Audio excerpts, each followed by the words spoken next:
എല്ലാവർക്കും നമസ്കാരം. പുതിയൊരു അധ്യായത്തിലേക്ക് സ്വാഗതം.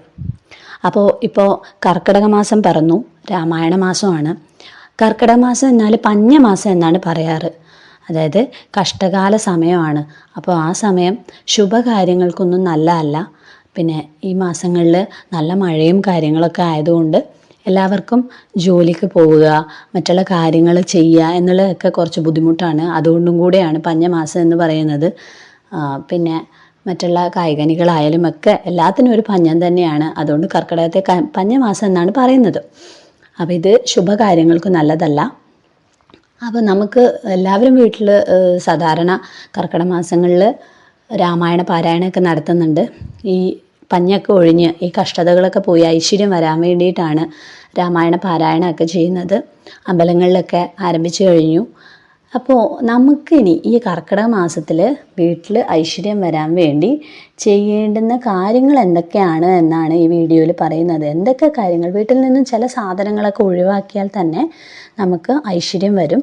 അപ്പോൾ ഇതെന്താണ്, എന്തൊക്കെയാണ് ഒഴിവാക്കേണ്ടത് എന്നൊക്കെയാണ് നമ്മുടെ ഹൈന്ദവ വിശ്വാസ പ്രകാരം എന്തൊക്കെ കാര്യങ്ങൾ വീട്ടിൽ നിന്ന് ഒഴിവാക്കിയാൽ നമുക്ക് ഈ കർക്കിടക മാസം ഐശ്വര്യം തരാൻ വേണ്ടി പറ്റും, ഐശ്വര്യം വരും എന്ന് നമുക്ക് നോക്കാം. അപ്പോൾ ചില വസ്തുക്കൾ നമ്മുടെ വീട്ടിൽ നിന്ന് നീക്കണം. അവ എന്തൊക്കെയാണ് എന്ന് നമുക്ക് തിരിച്ചറിയാം. ആദ്യം തന്നെ പറയാനുള്ളത് തുളസിയെ പറ്റിയാണ്. തുളസി മുഴുവനായി നീക്കം ചെയ്യണമെന്നല്ല, വീഡിയോ മുഴുവനായി കേൾക്കുക. അപ്പോൾ ആദ്യം നമ്മൾ ചെയ്യേണ്ടത് എന്താണെന്ന് വെച്ചാൽ തുളസി തറയോ തുളസിയോ ഉണ്ടെങ്കിൽ അതിങ്ങനെ മുരടിച്ച് നിൽക്കുകയാണെങ്കിൽ അല്ലെങ്കിൽ കേട് വന്നിട്ടുണ്ടെങ്കിൽ കർക്കിടക മാസത്തിന് മുൻപേ തന്നെ ഇത് മാറ്റി വേറെ വെക്കണം. അപ്പോൾ കർക്കിടകം തുടങ്ങി, ഇപ്പോൾ നിങ്ങളത് ചെയ്തിട്ടില്ല എന്നുണ്ടെങ്കിൽ ഇനി വൈകരുത്. നിങ്ങളുടെ വീട്ടിലുള്ള മുരടിച്ച് എന്ന അല്ലെങ്കിൽ നശിച്ചു പോയ തുളസി ഉണ്ടെങ്കിൽ അത് മാറ്റി നല്ല ഒരു ആരോഗ്യമുള്ള ഐശ്വര്യമുള്ള ഒരു തുളസി ആ ഭാഗത്ത് വയ്ക്കുക.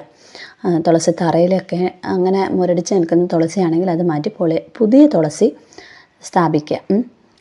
അപ്പോൾ പിന്നെ ഉണങ്ങിയ ഭാഗമൊക്കെ ഉണ്ടെങ്കിൽ അതൊക്കെ കട്ട് ചെയ്ത് കൊടുത്ത് അതൊക്കെ നീക്കി കൊടുത്ത് ഒക്കെ ചെയ്താൽ വീട്ടിലേക്ക് ഐശ്വര്യം വരും, ദാരിദ്ര്യമൊക്കെ ഒഴിഞ്ഞു പോകും. ഇങ്ങനെ തുളസീനെ ഈ രീതിയിൽ നിർത്തുന്നത്, മുരടിച്ച് ഉണങ്ങിയ രീതിയിലൊക്കെ നിർത്തുന്നത് ദാരിദ്ര്യം വിളിച്ചു വരുത്തുമെന്നാണ് പറയുന്നത്.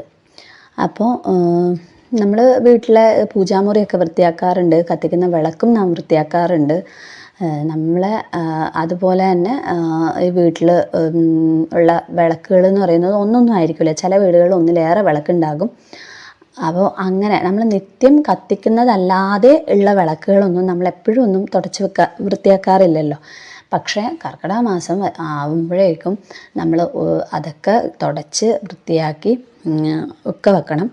അപ്പോൾ തുളസി നീക്കി നല്ല ആരോഗ്യമുള്ള തുളസി സ്ഥാപിക്കണം, അല്ലെങ്കിൽ കേടുവന്ന ഭാഗങ്ങളൊക്കെ കട്ട് ചെയ്ത് വൃത്തിയാക്കി കൊടുക്കണം. അതുപോലെ വീട്ടിൽ ഉള്ള ഒന്നിലേറെ വിളക്കുകൾ ഉണ്ടെങ്കിൽ അവയൊക്കെ വൃത്തിയാക്കണം. പിന്നെ പൂജാമുറിയിലെ ചിത്രങ്ങളും ഒക്കെ തുടച്ച് വൃത്തിയാക്കുക. അതിൽ മഞ്ഞൾ വെള്ളം തളിച്ച് ശുദ്ധിയാക്കുക. ഇതൊക്കെ ചെയ്യണം. പിന്നെ ഈ പൂജാമുറിയിൽ തന്നെ കീറിപ്പോയതോ പൊട്ടിയതായോ ഒക്കെ ഉള്ള ഫോട്ടോകളും ചിത്രങ്ങളും ഒക്കെ ഉണ്ടെങ്കിൽ അതൊക്കെ നീക്കി പൂജാമുറി വൃത്തിയാക്കി സൂക്ഷിക്കുക. അതും ഇത് കർക്കിടക മാസത്തിൽ ചെയ്യേണ്ടുന്ന ഒരു കാര്യമാണ്. അങ്ങനെയാണെങ്കിൽ മാത്രമേ നമ്മൾ എന്ത് രാമായണ പാരായണം എന്ത് ചെയ്താലും നമുക്ക് ഐശ്വര്യം വരികയുള്ളൂ. ഇനി അടുത്തതായിട്ട് അരിപ്പാത്രത്തിൻ്റെ കാര്യത്തിലാണ് ഒരു ശ്രദ്ധ വേണ്ടത്. എന്ന് വെച്ചാൽ നമ്മൾ വീട്ടിൽ അരിയിട്ട് സൂക്ഷിക്കുന്ന അരിപ്പാത്രം മഞ്ഞളും കുങ്കുമവും ഒക്കെ ചാലിച്ച് തൊട്ട് വൃത്തിയാക്കി വെക്കുക. കഴുകി ഉണക്കി മഞ്ഞളും കുങ്കുമവും ഒക്കെ ചാലിച്ച് വൃത്തിയാക്കി വെക്കുക. ഈ അരിപ്പാത്രം എന്ന് പറയുന്നത് ഭക്ഷ്യസമൃദ്ധിയുടെ ഒരു കാര്യമാണ്. ലക്ഷ്മി ദേവിയുടെ അനുഗ്രഹം കാണിക്കുന്ന ഒരു ഇതാണ് അരിപ്പാത്രം എന്ന് പറയുന്നത്. നമ്മളെല്ലാവരും ഭക്ഷണം ആണ് നമ്മുടെ എല്ലാവരുടെയും ആത്യന്തികമായിട്ടുള്ള ലക്ഷ്യം. ജീവിക്കുക, ഭക്ഷണം കഴിക്കുക എന്നുള്ളതാണ്. അപ്പോൾ ഐശ്വര്യത്തിൻ്റെ ഒരു ബിംബമായിട്ടാണ് അരിപ്പാത്രത്തെയും കാണുന്നത്. വീട്ടിലെ സമ്പൽ സമൃദ്ധിയുടെയും ഐശ്വര്യത്തിൻ്റെയൊക്കെ ഭാഗമാണ് അരിപ്പാത്രം. ഇത് നന്നായിട്ടിരിക്കണം. അപ്പോൾ അത് വൃത്തിയായിട്ട് സൂക്ഷിക്കുക. പിന്നെ ഇതുപോലെ തന്നെ അടുക്കളയിൽ കേടായിട്ടുള്ളതോ വക്ക് പൊട്ടിയതോ അങ്ങനെയൊക്കെയുള്ള പാത്രങ്ങൾ ഉണ്ടാവുമല്ലോ, അതൊക്കെ മാറ്റണം, അതൊക്കെ ഒഴിവാക്കുക. അതൊക്കെ കാലാകാലങ്ങളിൽ ഉപയോഗിക്കാത്തതോ വക്ക് പൊട്ടിയതോ അങ്ങനെ ചളുങ്ങിയതോ ഒക്കെ ആയിട്ടുള്ള പാത്രങ്ങൾ ഒഴിവാക്കുക. അപ്പോൾ അടുക്കളയിൽ ലക്ഷ്മി ദേവി വസിക്കുന്നു എന്നാണ് വിശ്വാസം. അത് അതുകൊണ്ട് അങ്ങനെയുള്ളതൊക്കെ ഒഴിവാക്കി എപ്പോഴും ഒരു വൃത്തിയായി സൂക്ഷിക്കുക. പിന്നെ ഇതുപോലെ നടക്കാത്ത ക്ലോക്കുകളൊക്കെ ഉണ്ടെങ്കിൽ, ഓടാത്ത ചലിക്കാത്ത ക്ലോക്കുകളൊക്കെ ഉണ്ടെങ്കിൽ അത് യഥാവിധി ഇനി ബാറ്ററി മാറ്റിയിട്ടാണെങ്കിലോ അല്ലെങ്കിൽ നന്നാക്കിയിട്ടാണെങ്കിലോ ഒന്നെങ്കിൽ ചലിപ്പിക്കുക, അല്ലെങ്കിൽ അത് വീട്ടിൽ നിന്ന് ഒഴിവാക്കുക. ശരിക്കും പറഞ്ഞാൽ സമയം എന്ന് പറയുന്നത് നമ്മുടെ ജീവിതത്തിൻ്റെ ഭാഗമാണ്. അപ്പോൾ ഈ ചലിക്കാത്ത ക്ലോക്ക് എന്ന് പറയുന്നത് ജീവിതം നിലച്ചു പോകുന്നതിന് തുല്യമാണ്.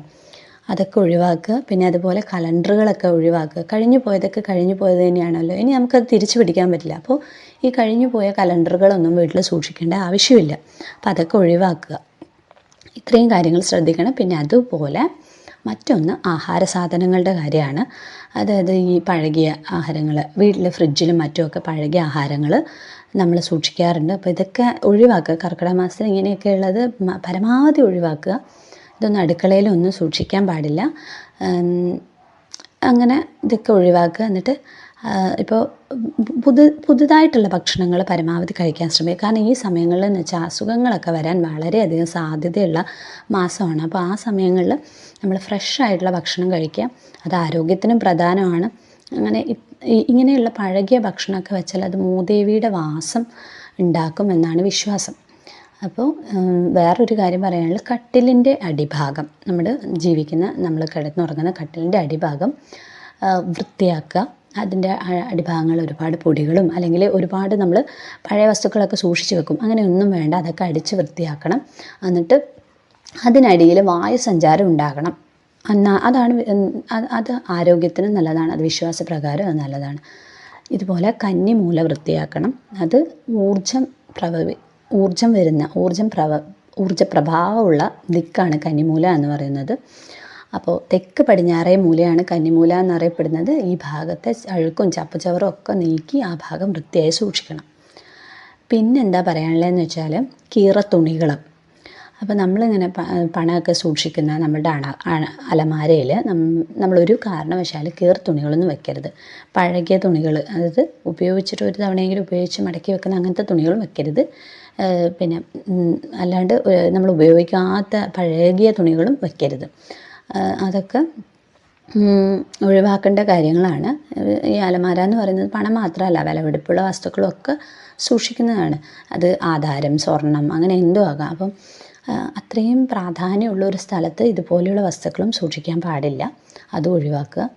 പിന്നെ എന്താ പറയാനുള്ളതെന്ന് വെച്ചാൽ വീടിൻ്റെ പ്രധാന വാതിലുകളും പാളികളും കട്ടിളകളും ഒക്കെ തുടച്ച് വൃത്തിയാക്കി മഞ്ഞളും കുങ്കുമവും ചാലിച്ച് തൊടുവെച്ച് വെക്കുക. ഇത് ലക്ഷ്മി ദേവീനെ ആനയിക്കും, നമ്മുടെ വീട്ടിലേക്ക് സമ്പൽ സമൃദ്ധി കൊണ്ടുവരും. അപ്പോൾ ഇങ്ങനെയുള്ള വീടുകളിലായിരിക്കും ലക്ഷ്മി ദേവി പ്രവേശിക്കുക എന്നാണ് പൊതുവെയുള്ള വിശ്വാസം. അപ്പോൾ കർക്കിടക മാസത്തിൽ ഞാൻ ഈ പറഞ്ഞ കാര്യങ്ങളൊക്കെ ശ്രദ്ധിക്കുക. ഇതൊക്കെ ചെയ്താൽ തന്നെ ഈ മാസങ്ങളിൽ അല്ലെങ്കിൽ ഇനി അങ്ങോട്ടുള്ള ദിവസങ്ങളിൽ നമ്മുടെ വീടുകളിൽ ഐശ്വര്യം നിറയുന്നതായിരിക്കും.